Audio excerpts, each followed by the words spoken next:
Welcome to our review of the OQO Model 2.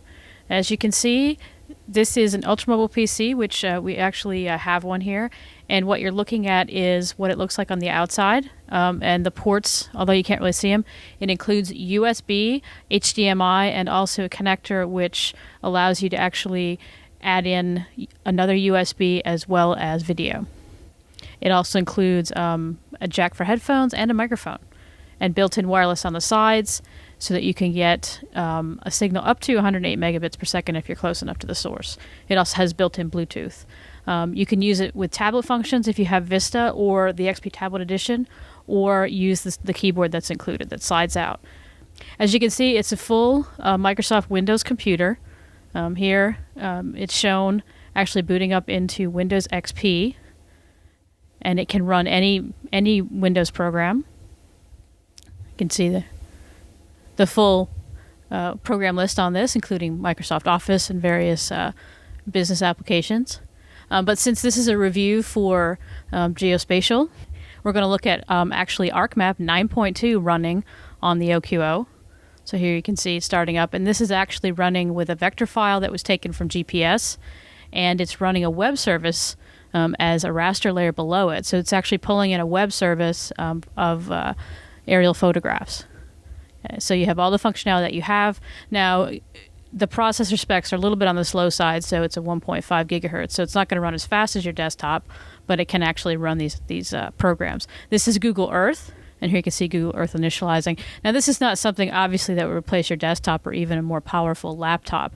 But if you're on the go and you just want to use this software really quick, it is capable of running it. So the scrolling on the sides and the bottom of the screen allow you to zoom in and out. So it's enabled for those functions. You can see here as I'm panning over and using regular Google Earth navigation.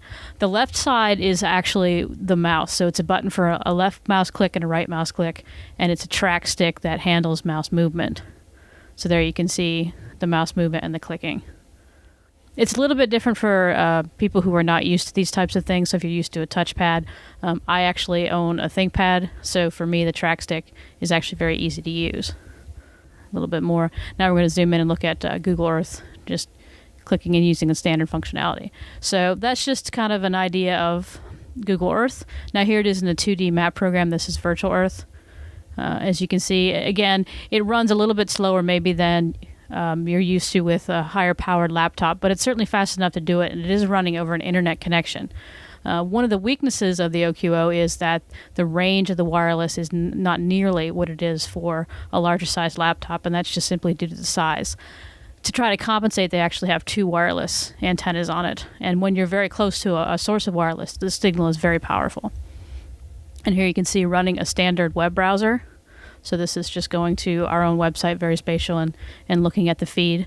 So speed-wise, you're more tied to whatever the speed of the wireless connection is and how close you are in terms of signal strength. But it can handle all of these types of things. And here you can see it also has additional functions to compensate for the 5-inch screen. So here you can actually zoom the pages in and out, make them smaller so you can have multiple windows, or zoom the page back out so you can have larger type size.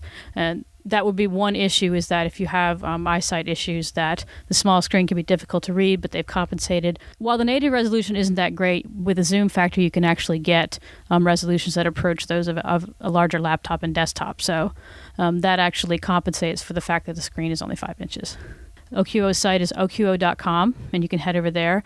The Model 2 is the model they're featuring, although they may still have some stock of the older models. This is their second model, and the specs start at 1.2 gigahertz and a 40 gig hard drive, but you can get now with their upgraded Model 2 all the way up to 1.6 gigahertz of processor speed and up to 120 gigabytes of hard drive, or even a 32 gigabyte solid state drive, which is the new technology. So the overall verdict on the OQO Model 2, we've had it for nearly a year now. We love it. And it's definitely for those on the go that really want the power of a computer without having to lug around all the weight and size of a laptop.